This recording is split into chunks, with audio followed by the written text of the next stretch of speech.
Hello everybody, today a look at a really interesting novel. I'm talking about The City and the City by China Miéville.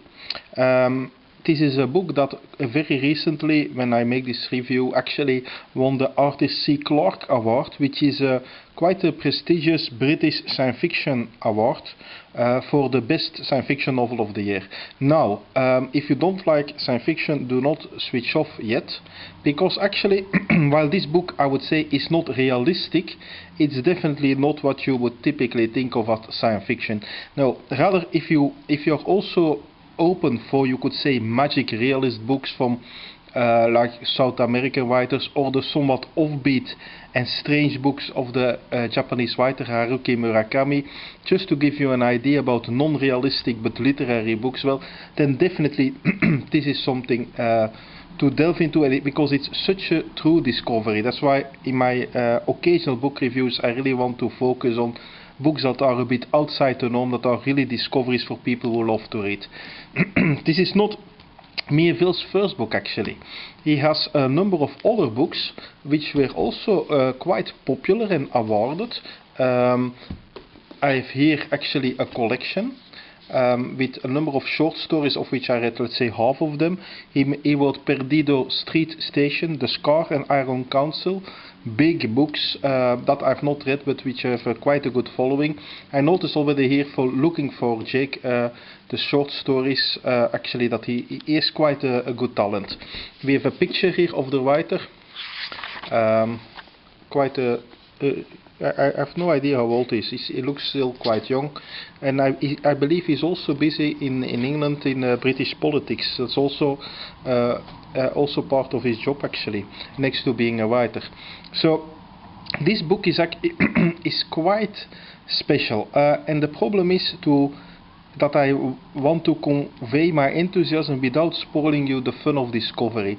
It is in essence a murder mystery, police procedural, but set in two cities. That's why the title is there, The City and the City. Two cities pardon, between which there is a very strange relation that I will not spoil for you. But the most interesting comparison I could make is think about the days of East and West Berlin, two cities that were close to each other, and actually between the two cities there was a kind of a secret service and police really carefully arranging the limited, you could say, movement between the two cities. So that is a bit the background that you have about two cities somewhere in Middle Europe. And actually one of the two cities, that's where the murder mystery begins, because that's where the girl, a dead girl, is found, actually is called Bessel.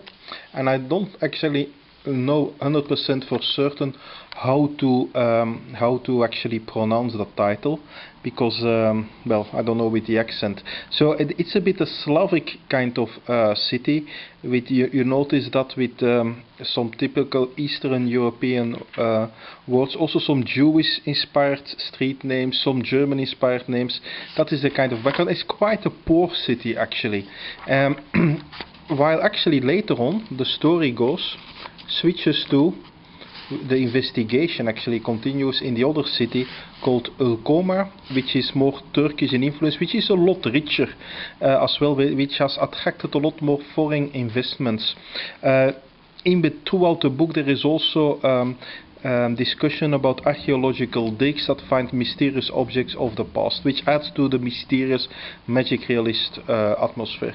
There is actually a third book, but I will not spoil that for you how it's called, because it gives a bit too much away. So it is a bit like East and West Berlin, and it has indeed a bit like a Cold War atmosphere to it, because of a police that really monitors how you behave, and the two cities that are close. I think there's a bit of a parable, you could say, about modern life, how actually let's say in today's world, how very poor people live actually close to quite rich people, and there are two environments that barely touch actually. So in a way it's a bit about that, but I wouldn't look too deep into that, into a deeper meaning. I think it's simply a very interesting novel. I must say that Crime investigation itself is quite standard. It's adequately explained at the end, it's not really, that's not the reason to read the book. The reason to read the book is really because it's such an incredible, interesting world building that takes place. In that context, maybe you've seen my other book review of Child 44, which is a murder mystery in Stalinist Russia in the 1950s. Well, there the murder mystery was quite weak, to be honest, but the portrayal of Stalinistic Russia was so fantastic that made the book worth reading. I wouldn't go as far here, because the murder mystery and everything around it is pretty well done, but it's also here definitely more the background that is interesting. Just to give you an idea about the prose, actually, quite at the beginning, the main character is a police inspector called Borloo. With his family name, he gets he gets actually a call from an informer, just to give you an idea about the prose. It was staticking, and the man sounded as if he was a recording on an antique machine. I could not tell if the lag was on the line, or if he was taking a long time to respond to me each time I said anything. He spoke a good but odd biz, so that's the language, you guys, punctuated with archaisms. I said, "Who is this? What do you want?" "I have information for you." "Have you spoken to our info line?" "I can't. He was calling from abroad. The feedback from Bessel's outdated exchanges was distinctive. That's that's kind of the point." "How did you get my number?" Borloo: "Shut up." I wished again for logging telephones. I set up. "Google. Your name is in the papers. You're in charge of the investigation into the girl. It's not hard to get past assistance. Do you want me to help you or not?" I actually looked around, but there was no one with me. Where are you calling from?" I parted the blinds in my window as if I might see someone watching me from the street. Of course I did not. "Come on, Borloo, you know where I'm calling from." I was making notes. I knew the accent. He was calling from Ulcoma. So somebody calls from the other city with information about the murder. That's how it begins. It's worth discovering. It's really difficult to say much about the book without giving it away, but simply considering that it has, in a specific genre, being science fiction, it got quite a good award, should tell you something, that it's absolutely more than average how this book is put together. If I would have to put a genre on the book, and on China Miéville's book in general, it is a kind of an urban fantasy that he writes. So it's very urban in style. It's also quite literate, and it is not really realistic what he writes, because the heart of the matter, how the cities relate, if you think about it, it doesn't make sense, but that's okay. This makes for a book that you have the kind of which you've never read before. Otherwise, it's also available in paperbacks. Meanwhile, I was able to buy this hardback quite cheap from an Amazon reseller, because I actually prefer the bigger font of hardbacks. It's easier, they are nicer to read.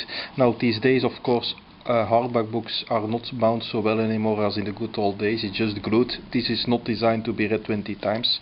This is a Macmillan edition. But I believe, depending if you buy it in England or America, it's maybe another imprint. Actually, this book is now a year old, and he has a new book out, which I'm about to start, which is said to be much more, let's say, entertaining. It's called Kraken, and it's about, you can see, a big octopus, which is on display in a natural museum. And the beast disappears, and all kind of what I hear is pretty amusing in a special way. All kind of adventures takes place in the 19th century, I believe, in London. I've not really read about it, but it should be quite amusing, the first reactions of this book. So I hear about the city and the city. Let's see what people write about it, or about the main book here. Miéville again proves himself as intelligent as his original. From The Guardian, I believe that. What else? The Times. An eye-opening genre buster, a gripping and thought-provoking read. Well, I agree with that. And the third one from the Daily Mail. This is an exceptional novel, audacious, original and haunting. Yes, I agree.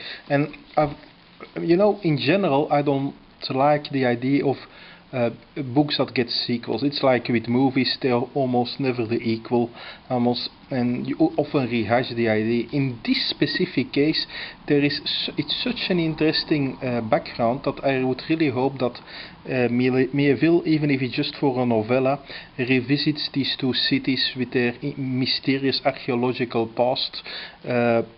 The police that regulates the movement between the cities, the particular partly Eastern European, partly you could say Turkish atmosphere of the two cities. I would hope that he revisits it, because there is more in it actually. So I hope you found this an interesting book review and that I was able to pass my enthusiasm to you, and as usual feel free to leave feedback.